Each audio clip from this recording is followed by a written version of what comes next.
Hi, this is Melody Wilson with the Real Life team at RE/MAX LEAD. Today I'm going to talk to you about the 4 quadrants in Edmonton and what makes them different and why you would live in a certain neighborhood over another.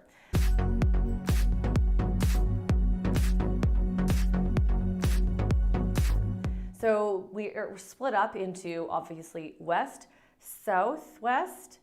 There's also south, that's not really a quadrant, northwest, north, and there is the northeast side as well. So that's not really 4 quadrants. They're all different in their own ways. They all have different values of their property. When you sit down with us, we talk to you about how they have different values in terms of the same house, but different location is a very different price. So of course, when it comes to a location, it's important to know what you need for where you work, where your family is, where your friends are. But in general, when we're talking, the highest valued neighborhood is actually the southwest area. Now, of course, there's going to be pockets right around the river valley.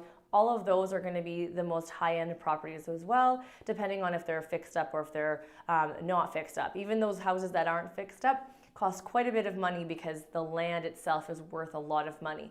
Anything outside the ring road of Anthony Henday, that land is going to be cheaper than all the stuff inside. So there's different pros and cons of the different areas. Southwest, southeast Edmonton, kind of like the lower quadrants, those are newer neighborhoods in the last about 10 years that have really been developing.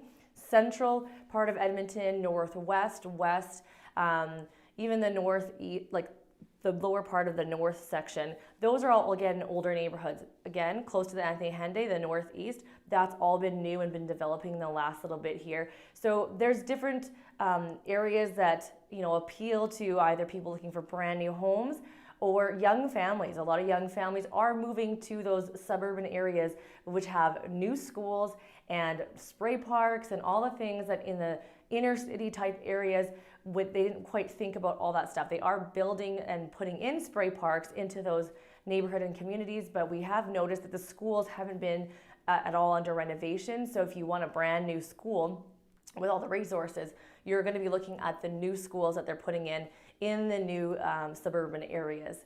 So that's just a quick recap of the different quadrants of the city. If you have any questions, feel free to call us. And again, if you found this valuable and you want to share it with your friends that are thinking about moving to Edmonton or moving around Edmonton, please go ahead and share this video. And if you have questions, give us a call or comment below. Have a great day.